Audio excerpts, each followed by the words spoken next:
এই সূরাটি শোনার সাথে সাথেই চারদিক থেকে খুশির খবর আসতে শুরু করবে। এই সূরাটি মূলত তারাই শুনবেন যারা খুবই অভাবে আছেন, কষ্টে আছেন, কোনোভাবেই যাদের মনের আশা পূরণ হচ্ছে না, যারা গরিবি দূর করতে চান, ঋণ পরিশোধ করতে চান, এবং যারা চাকরি হারিয়ে দিশেহারা হয়ে পড়েছেন, কোনোভাবেই কোনো মাধ্যম খুঁজে পাচ্ছেন না। আজকের এই গুরুত্বপূর্ণ সূরাটি শুধুমাত্র তাদের জন্যই। কষ্ট করে সূরাটি আপনারা মনোযোগ দিয়ে প্রথম থেকে শেষ পর্যন্ত শুনুন। ইনশাআল্লাহ এই সূরাটি শোনার উসিলায় আপনাদের সকল অভাব অনটন গায়েব থেকে দূর হয়ে যাবে, সকল ঋণ পরিশোধের ব্যবস্থা হয়ে যাবে, মনের সকল অপূর্ণ আশা আকাঙ্ক্ষাগুলো পূরণ হয়ে যাবে। আপনি যা চাইবেন সাথে সাথে তাই কবুল হবে ইনশাআল্লাহ।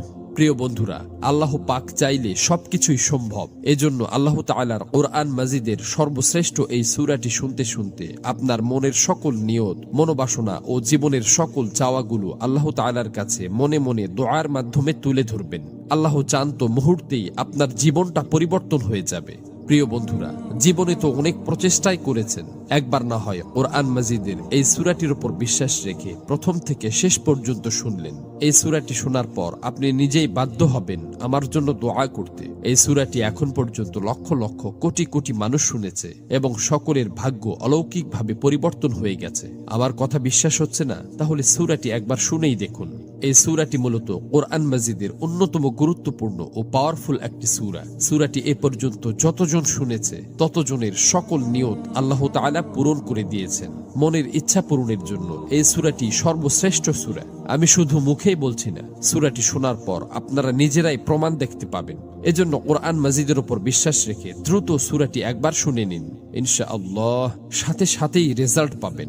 মহান আল্লাহর কাছে দোয়া করি, হে আল্লাহ, যারা যে নিয়তে যে উদ্দেশ্যে এই সূরাটি সম্পূর্ণ শুনেছে এবং শুনবে, আপনি তাদের জীবনের সকল উদ্দেশ্য এবং মনের সকল আশা আকাঙ্ক্ষা গায়েব থেকে পূরণ করে দিন। আমিন। কমেন্ট বক্সে আপনিও আমিন লিখে উন্মুক্ত দোয়ায় শরীক থাকুন, কেননা কে জানে যে কার মুখ থেকে বলা আমিন কখন কবুল হয়ে যায়। তো চলুন সূরাটি শুনে নেওয়া যাক। أعوذ بالله من الشيطان الرجيم. بسم الله الرحمن الرحيم. يا أيها الذين آمنوا أوفوا بالعقود. أحلت لكم بهيمة الأنعام إلا ما يتلى عليكم غير محل الصيد وأنتم حرم. إن الله يحكم ما يريد. يا أيها الذين آمنوا لا تحلوا شعائر الله.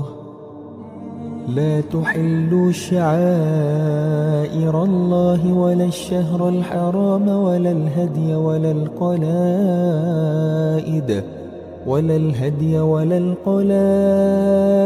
ولا آمين البيت الحرام يبتغون فضلا من ربهم ورضوانا.